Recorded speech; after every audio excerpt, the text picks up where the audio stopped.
என்ன ஆரம்பிச்சு 8-10க்கெல்லாம் பாருங்க, பிஜேபி 120, இந்தியா கூட்டணி 12 இப்படிலாம் போடுவாங்க. ஆனா இவங்க என்ன பண்ணுவாங்க, நாளைக்கு காத்தால பாருங்க 8-10 8:15க்குள்ள கிட்டத்தட்ட 200 சீட்டு போயிடுவாங்க. இது அவ்வளவு ஃபோர்ஜரி. ஒண்ணு வாடணும்னா ஒருத்தர் சாவணும் அப்படின்னு ஒரு சினிமால வருவான்ல, அந்த மாதிரி கதை தான் அதெல்லாம். நம்பியார் சொல்லுவாரு, அப்புறம் சிவாஜி சொல்லுவாரு. எதிர்கால இந்தியா இந்தியர்கள் அனைவருக்குமானதா இருக்க போகிறதா, இல்ல எதிர்கால இந்தியா கார்பரேட்டுகளினுடைய கொள்ளை கூடமாக ஆக போகிறதா அப்படின்றதுதான் இந்த அரசியலே. அப்படியே வந்துட்டு பயங்கரமா வந்துட்டு ஒரு மேப் எல்லாம் போட்டுக்கிட்டு here is the final figure இன் ஹரியானா அப்படிலாம் சொல்லிட்டு கத்துவானுங்க. ஒண்ணுமே உங்களுக்கு தெரியாது, ஒண்ணுமே தெரியாது. எந்த ஆங்கில ஊடகமாவது இந்த கோதி மீடியால எவனாவது கேட்டானா, ஏண்டா நீ தொகுதி வாரி வாக்கு நிலவரத்தை, வாக்குப்பதிவு நிலவரத்தை கொடுக்கலன்னு எவனாவது கேட்டானா?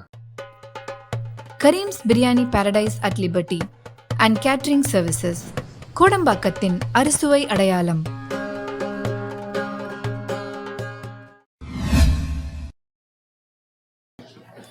வணக்கம் தோழர்களே, ருஷ்ய செய்திகளின் வாயிலாக இன்று மீண்டும் உங்களை சந்திப்பதில் பெரும் மகிழ்ச்சி அடைகின்றேன்.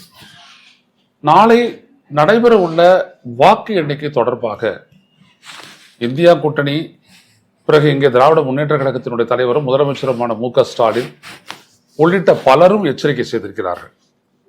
இதில் இந்த வாக்கு எண்ணிக்கையில் சென்று பணியாற்றக்கூடிய கட்சிகளினுடைய முகவர்கள் எப்படியெல்லாம் செயல்பட வேண்டும் என்பது தொடர்பாக அவர்கள் வழிமுறையெல்லாம் வகுத்து கொடுத்திருக்கிறார்கள். ஆனால் இருவர் சொல்வது ரொம்ப ரொம்ப முக்கியம். ஒருவர் பரகலா பிரபாகர், நிதியமைச்சர் நிர்மலா சீதாராமன் அவருடைய கணவர், பொருளாதார நிபுணர் அவர்.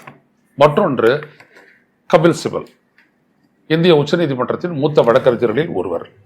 இவங்க ரெண்டு பேருமே என்ன சொல்றாங்க அப்படின்னா, be careful, they are going to rig the counting, not the rig the election, rig the counting.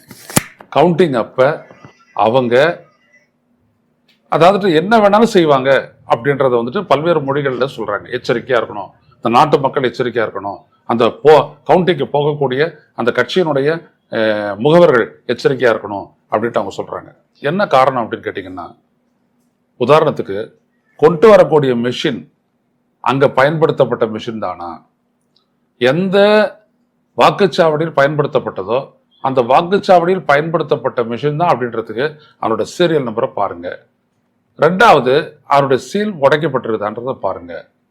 ஏன் அப்படின்னா, உத்தரப்பிரதேசத்தில் ஒரு இடத்துல பார்த்தீங்கன்னா எல்லாத்தையும் ஓப்பன் பண்ணி வச்சுட்டாரு அந்த கவுண்டிங் ஆஃபீஸர். எதுக்கு அப்படின்னா, பேட்டரி மாற்றணும் இல்லை, எப்படி ஓப்பன் பண்ணாத பேட்டரி மாத்துறது அப்படின்ட்டு அவர் நேரத்தை அதை செஞ்சுட்டாரு. இப்போ இது எப்படி இருக்குது பாருங்க. இது அதை வந்துட்டு என்ன பண்ணிட்டாரு, ஒருத்தர் எடுத்தாரு, என்ன இப்படிலாம் செய்யக்கூடாது, இது என்ன ப்ரொசீஜர், என்ன ப்ரொசீஜராக பேட்டரி மாற்றணும்பா அப்படின்னு அவர் சொல்றாரு அவரு. So this is how it is going to be. அப்புறம் அடுத்தபடி என்னன்னா 17C, அந்த ஒரு வாக்குச்சாவடியில் வந்துட்டு அந்த மிஷினை க்ளோஸ் பண்ணும் போது எவ்வளவு ஓட்டு போலாச்சு அப்படின்ற விவரத்தை அடங்கிய அந்த 17C ஃபார்ம், 17C1 அப்படின்ற அந்த ஃபார்ம். இது அடுத்தது. இந்த மாதிரி பல்வேறுபட்ட இடங்கள்ல வந்துட்டு எச்சரிக்கையா இருக்கணும் அப்படின்றது. அப்புறம் இன்னொன்னு, உள்ள போற யார் அந்த ஸ்ட்ராங் ரூம்ல இருந்து மிஷினை கொண்டு வராங்க இல்லையா, கொண்டு வரதுக்கான எம்ப்ளாய் பண்ணக்கூடிய அந்த அந்த பணியாளர்கள் அவங்க கையில யாருக்கிட்டையும் செல்போன் இருக்கக்கூடாது. ஏன்னா செல்போன் இருந்தது அப்படின்னா அதன் வழியா கனெக்ட் பண்ணி இதை அழகாக ரிக் பண்ணலாம், மாற்றலாம். டோட்டல் அப்படியே இருக்கும், ஆனால் மாற்றலாம். இப்படியெல்லாம் பண்ணக்கூடிய பாசிபிலிட்டி எல்லாம் இருக்குது. எனவே எச்சரிக்கையாக இருங்க அப்படின்றாரு. இவர் ஸ்டாலின் என்ன சொல்றாருன்னா, எல்லா கவுண்டிங்கும் முடிஞ்சிட்டதுக்கு பிற்பாடு தேர்தல் ஆணையம் செய்ய வேண்டிய அந்த 5 மெஷின்களை செலக்டிவாக எண்ணி, ஒரு சட்டப்பேரவை தொகுதிக்கும் 5 மெஷின் செலக்டிவாக எண்ணி, அது தொடர்புடைய இவிஎம்மோட எண்ணிக்கையோட ஒப்பிட்டு அது சரியா இருக்கா இல்லையா அப்படின்றத எடுத்துக்கிட்டு அதற்கு பிறகுதான் ஃபார்ம் 20 யாரு வின்னர் அப்படின்ற அந்த டிக்ளரேஷனுக்கு ஒத்துக்கங்க அப்படின்னு சொல்லியிருக்காரு. ஸோ எல்லாருமே பாருங்க, தேர்தல் ஆணையம் எச்சரிக்கையா எல்லாத்தையும் எதெல்லாம் செய்யணும்னு சொல்ல வேண்டுமோ அதெல்லாம் இன்னைக்கு அரசியல் கட்சிகள் செய்யறாங்க. அவங்க சொல்றாங்க, ஏன்னா தேர்தல் ஆணையம் பிஜேபியோட அந்த அளவுக்கு நிக்குது, ஒட்டி நிக்குது. ஸோ இதுதான் முக்கியம். எனவே பரகல பிரபாகரன் என்ன எச்சரிக்கிறார் அப்படின்னா, இந்த இடத்துல இருந்து they are going to rig it அப்படின்னு. ஏன்னா மக்கள் ஓட்டு போட்டாங்க, மக்கள் தெளிவா ஓட்டு போட்டாங்க, அதாவது பொத்தா நம்பிக்கிட்டாங்க. ஆனா அதுதான் அவங்க எண்ணியபடி, அவங்க வாக்களித்தபடி அது வந்துட்டு ஸ்டோர் ஆகியிருக்கா அப்படின்றது தெரியாது, ஸ்டோர் ஆனது மாற்றப்பட்டிருக்கா இல்லையான்றது தெரியாது, மாற்றப்படக்கூடிய வாய்ப்பு இருக்கிறதையும் மறுப்பதற்கில்லை அப்படின்னு சொல்லிட்டு தான் இப்ப எல்லாமே பண்ணிட்டு இருக்கிறாங்க. இந்த மாதிரியான ஒரு அவல நிலை மக்களே இந்திய ஜனநாயக நாட்டில் இதுவரை இருந்ததில்லை. ஒரு வாக்கு எண்ணிக்கை அன்னைக்கு காத்தல போவாங்க, பார்ப்பாங்க, ஒரு 2-3 ரவுண்டு 4 ரவுண்டு அதிகபட்சம் போச்சுன்னா 5 ரவுண்டு, அதுக்குள்ளேயே வந்துட்டு முடிவெல்லாம் தெரிஞ்சிடும், எல்லாரும் ரிலாக்ஸ் ஆகிடுவாங்க. ஆனால் நாளைக்கு பார்த்தீங்க அப்படின்னா கடைசி வரைக்கும் நீங்கள் எச்சரிக்கையாக இருங்க, எச்சரிக்கையாக இருங்க, எச்சரிக்கையாக இருங்க அப்படின்ட்டு எல்லா தலைவர்களும் சொல்லக்கூடிய அளவிற்கு இருக்குன்னா நிலைமை. அது மட்டும் இல்லை, முதல்ல எடுத்துட்டோடனே அந்த போஸ்டல் பேலட்டை வந்துட்டு அறிவிங்க அப்படின்னு சொல்லியிருக்கிறாங்க. 1/2 மணி நேரத்துக்குள்ள அது செய்யுங்க. ஏன் அப்படின்னோம்னா அது ட்ரெண்டை சொல்லிடும். இப்படித்தான் எந்த கட்சியும் ஆதரவான நிலை மக்கள் மத்தியில் இருக்கோ அது வந்து அது 2வது காகிதத்தில் போட்ட ஓட்டு. அதுலேயே நிறைய ஃப்ராடெல்லாம் நடந்து செல்லாத ஓட்டாக்குற வித்தையெல்லாம் எப்படி பண்ணாங்க பிஜேபி அப்படின்றதெல்லாம் போட சட்டப்பேரவை தேர்தலே நம்ம பார்த்துட்டோம். மொடக்குறிச்சி தொகுதியிலெல்லாம் பார்த்துட்டோம். அப்படிதான் வந்துட்டு மொடக்குறிச்சி சுப்புலட்சுமி தோற்கடிக்கப்பட்டார் அப்படின்றதெல்லாம் தெரியும். ஸோ அந்த இடத்துல இருந்துட்டு ஆரம்பிச்சு அதுக்கப்புறம் இவங்களுக்கு, ஏன்னா நாளைக்கு பாருங்க மக்களே, என்ன ஆரம்பிச்சு 8-10க்கெல்லாம் பாருங்க பிஜேபி 120, இந்தியா கூட்டணி 12 இப்படிலாம் போடுவாங்க. என்ன அது ஓப்பன் பண்ணியே இருக்க மாட்டாங்க, அப்பயும் அதை பற்றி சொல்லுவாங்க. இந்த கணக்கெல்லாம் வந்துட்டு for off from the truth. அப்படியெல்லாம் வரவே வராது. மிஷின் எடுத்தாந்து வைக்கணும், ஒரு ரவுண்டில் 14 மிஷினை எண்ணணும், கவுண்ட் பண்ணி முடிச்சிட்ட உடனேயே அதை வந்துட்டு அதை வந்துட்டு சப்மிஷன் பண்ணணும், டோட்டல் பண்ணணும், டோட்டல் பண்ணிட்டு அதை ஒரு ஃபார்மில் எழுதணும். எழுதிட்ட உடனே அவர் சொல்லுவார் ஃபர்ஸ்ட் ரவுண்ட் கவுண்டிங் ஓவர் அப்படின்னு சொல்லிட்டு அவர் சொல்லுவார். அந்த ஸ்கிரீனுக்கு பின்னாடி எல்லா கட்சிகளுடைய ஏஜென்ட் இருப்பாங்க, இங்க அந்த வேட்பாளருடைய ஏஜென்ட் இருப்பாங்க. ஆனா இவங்க என்ன பண்ணுவாங்க, நாளைக்கு காத்தால பாருங்க 8-10 8:15 கிட்டத்தட்ட 200 சீட்டு போயிடுவாங்க. இது அவ்வளவு ஃபோர்ஜரி, அவ்வளவு ஃபோர்ஜரி. ஸோ இந்த நாட்டில் நடக்கிற மாதிரி ஒரு மோசடி வேற எங்கேயுமே நடக்கல. இவங்களால சொல்லவே முடியாது. ஏன்னா அந்த கவுண்டிங் ஆஃபீஸர் இருக்காரு, அவர்கிட்ட வரக்கூடிய டேட்டாவை மட்டும்தான் இவங்க சொல்லணும். ஆனா அந்த மாதிரி இவங்க சொல்றதே இல்லை. யாரு? இந்த தொலைக்காட்சிகள். இவங்களுக்கு எங்கேருந்து வருது? அதான் நம்ம எக்ஸிட் போல்லே பார்த்தோம். 25 தொகுதி தான் ராஜஸ்தான்ல இருக்குது, இவங்க 33 கணக்கு கொடுக்குறாங்க. 4 தொகுதி தான் இமாச்சல பிரதேசத்தில் இருக்குது, இவங்க 6 தொகுதி கொடுக்குறாங்க. தமிழ்நாட்டில் 3 இடம். இந்த இடத்துல தான் தமிழை விழிச்சுக்கிட்டான். அடடே, இது இப்படியான ஒரு டேட்டாவாது அப்புறம் அப்படின்னு சொல்ற அளவுக்கு ஆகிப்போச்சு. அப்போ இப்படி ஒரு தேர்தல் நாளைக்கு நடைபெறுகிறது. எனவே பதட்டப்படக்கூடாது. அதில் தான் நம்ம ரொம்ப எச்சரிக்கையா இருக்கணும். நம்ம இதை ஆழ்ந்து, அதான் எல்லாருமே சொல்லியிருக்காங்க, என்னன்னா ரொம்ப கீழா கவனிங்க. ஒரு இடத்துல பாத்தீங்கன்னா அந்த வரக்கல பிரபாகர் இடத்த ஃபங்க்ஷன்ல சொல்லியிருக்காரு. அந்த ஃபங்க்ஷன்ல வந்துட்டு நீங்க பாத்தீங்கன்னா அதுல ஒரு புத்தகத்தை வெளியிட்டு இருக்கிறாங்க. அந்த புத்தகத்தினுடைய பேர் வந்துட்டு பாத்தீங்க அப்படின்னோம்னா அவிநீதி சக்கரவர்த்தி நரேந்திர மோடி. அவிநீதி அப்படின்னோம்னா அநியாய ராஜா நரேந்திர மோடி அப்படின்னு சொல்லிட்டு அந்த புத்தகம். அதை வந்துட்டு வெளியிடும் போது அதுல ஒரு ஃபார்மர் மினிஸ்டர் சோபானந்தரீஸ்வர ராவ் அப்படின்றவர் வந்துட்டு பேசியிருக்கிறார். அவர் சொல்லியிருக்காரு, இந்த நாட்டினுடைய விவசாயிகளை வந்துட்டு அழிக்கிறதுக்கு மோடி திட்டமிடுறாரு, அவங்களெல்லாம் வாடக்கூடாது. ஏன்னா கார்பரேட் வாடணும், ஒன்று வாடணும்னா ஒருத்தர் சாகணும் அப்படின்னு ஒரு சினிமாவில் வருவோம்ல, அந்த மாதிரி கதை தான் அதெல்லாம். நம்பியார் சொல்லுவார், அப்புறம் சிவாஜி சொல்லுவார்.